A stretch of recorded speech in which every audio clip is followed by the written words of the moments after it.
ಮಾರಣಾಂತಿಕ ಕಾಯಿಲೆಗೆ 28 ಕೃಷ್ಣಮೃಗಗಳು ಬಲಿಯಾಗಿದ್ದು ರಾಣಿ ಚೆನ್ನಮ್ಮ ಮೃಗಾಲಯದಲ್ಲಿ 28 ಕೃಷ್ಣಮೃಗಗಳು ಸಾವನ್ನಪ್ಪಿವೆ. ಬೆಳಗಾವಿ ತಾಲೂಕಿನ ಭೂತರಾಮನಹಟ್ಟಿಯ ಮೃಗಾಲಯದಲ್ಲಿ 28 ಕೃಷ್ಣಮೃಗಗಳು ಮಾರಣಾಂತಿಕ ಕಾಯಿಲೆಗೆ ಬಲಿಯಾಗಿವೆ. ಕೃಷ್ಣಮೃಗಗಳು ಸಾವನ್ನಪ್ಪಿರುವಂತಹ ಹಿನ್ನೆಲೆಯಲ್ಲಿ ಈಗಾಗಲೇ ಒಂದು ರೀತಿಯ ತನಿಖೆ ಕೂಡ ನಡೀತಾ ಇದೆ. ನವೆಂಬರ್ 13ರಂದು ಮೊದಲು 8 ಕೃಷ್ಣಮೃಗಗಳು ಸಾವನ್ನಪ್ಪಿವೆ. ಇವತ್ತು ಒಂದೇ ದಿನ 20 ಕೃಷ್ಣಮೃಗಗಳು ಸಾವನ್ನಪ್ಪಿವೆ. ಸ್ಯಾಂಪಲ್ ಅನ್ನು ಸಂಗ್ರಹ ಮಾಡಿ ಮೈಸೂರಿನ ಲ್ಯಾಬ್ಗೆ ಇದೀಗ ರವಾನೆ ಮಾಡಲಾಗಿದ್ದು ಮಾರಣಾಂತಿಕ ಬ್ಯಾಕ್ಟೀರಿಯಾದಿಂದ ಮೃತಪಟ್ಟಿವೆ ಈ ಕೃಷ್ಣಮೃಗಗಳು ಅನ್ನುವಂತಹ ಅನುಮಾನ ಇದೆ. ಈ ಹಿನ್ನೆಲೆಯಲ್ಲಿಯೇ ಇದೀಗ ಸ್ಯಾಂಪಲ್ ಅನ್ನು ಸಂಗ್ರಹ ಮಾಡಿ ಮೈಸೂರಿನ ಲ್ಯಾಬ್ಗೆ ರವಾನೆ ಮಾಡಲಾಗಿದೆ. ಇನ್ನು ಮೃಗಾಲಯದಲ್ಲಿ ಒಟ್ಟು 38 ಕೃಷ್ಣಮೃಗಗಳಲ್ಲಿ 28 ಕೃಷ್ಣಮೃಗಗಳು ಸಾವನ್ನಪ್ಪಿವೆ. ಮೈಸೂರಿನಿಂದ ವೈದ್ಯರ ತಂಡವನ್ನ ಅಧಿಕಾರಿಗಳು ಕರೆಸ್ತಾ ಇದ್ದಾರೆ. ಏನಾಯ್ತು ಅನ್ನೋದರ ಬಗ್ಗೆ ಕೂಡ ಮಾಹಿತಿಯನ್ನ ಕಲೆ ಹಾಕ್ತಾ ಇದ್ದಾರೆ. ಈಗಾಗಲೇ 38 ಕೃಷ್ಣಮೃಗಗಳಲ್ಲಿ 28 ಕೃಷ್ಣಮೃಗಗಳು ಸಾವನ್ನಪ್ಪಿರುವಂಥದ್ದು. ಉಳಿದವುಗಳನ್ನ ಯಾವ ರೀತಿಯಾಗಿ ಸೇಫ್ ಗಾರ್ಡ್ ಮಾಡಬೇಕು ಅನ್ನೋದರ ಕುರಿತಾಗಿ ಕೂಡ ವೈದ್ಯರು ಮಾಹಿತಿಯನ್ನ ನೀಡಬೇಕು. ಹಾಗಾಗಿ ಇದೀಗ ಮೈಸೂರಿನಿಂದ ವೈದ್ಯರನ್ನ ಕರೆಸ್ತಾ ಇದ್ದಾರೆ ಅಧಿಕಾರಿಗಳು. 28 ಕೃಷ್ಣಮೃಗಗಳು ಸಾವನ್ನಪ್ಪಿರುವಂಥದ್ದು. ಒಂದೇ ದಿನ 20 ಕೃಷ್ಣಮೃಗಗಳು ಸಾವನ್ನಪ್ಪಿವೆ. ಅದು ಮಾರಣಾಂತಿಕ ಬ್ಯಾಕ್ಟೀರಿಯಾದಿಂದ ಮೃತಪಟ್ಟಿವೆ ಅನ್ನುವಂತಹ ಅನುಮಾನ.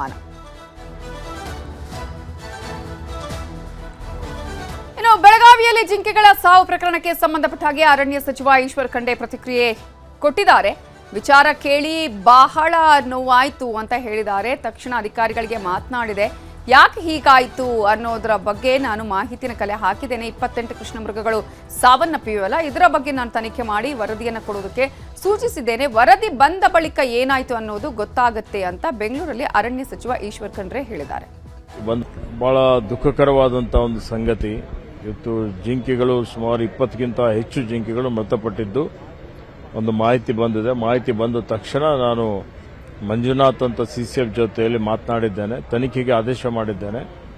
ಇವತ್ತು ಮೇಲ್ನೋಟಕ್ಕೆ ಜಿಂಕೆಗಳು ಬ್ಯಾಕ್ಟೀರಿಯಾದಿಂದ ಒಂದು ರೋಗದಿಂದ ನಿಧನರಾಗಿದ್ದಾವೆ, ಮೃತಪಟ್ಟಿದ್ದಾವೆ ಅನ್ನುವಂಥ ಒಂದು ವರದಿ ಇದೆ.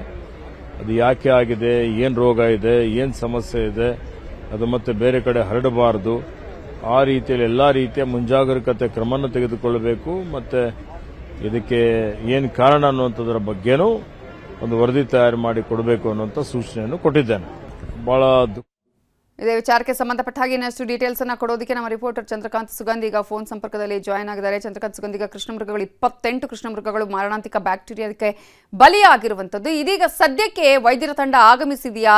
ಏನಾದರೂ ಮಾಹಿತಿಗಳು ಲಭ್ಯ ಆಗಿದೆಯಾ? ಯಾಕೆ ಏನು ಅನ್ನೋದು, ಉಳಿದ ಕೃಷ್ಣಮೃಗಗಳನ್ನ ಬಚಾವ್ ಮಾಡೋದಕ್ಕೆ, ಅವುಗಳ ರಕ್ಷಣೆಗೆ ಯಾವ ರೀತಿಯಾದಂತಹ ಒಂದು ಪ್ರಯತ್ನಗಳು ನಡೀತಾ ಇದೆ?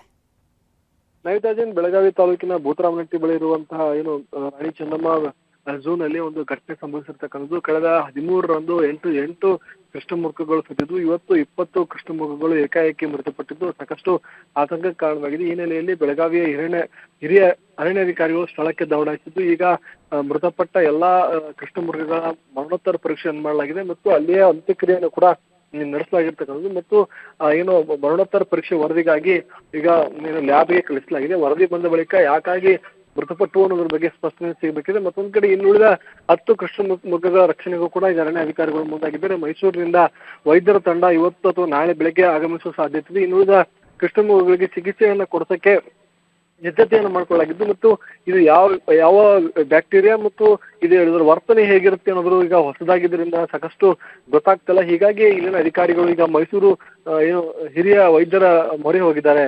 ನವಿತಾಜನ್, thank you Chandrakant Sugandhi detail.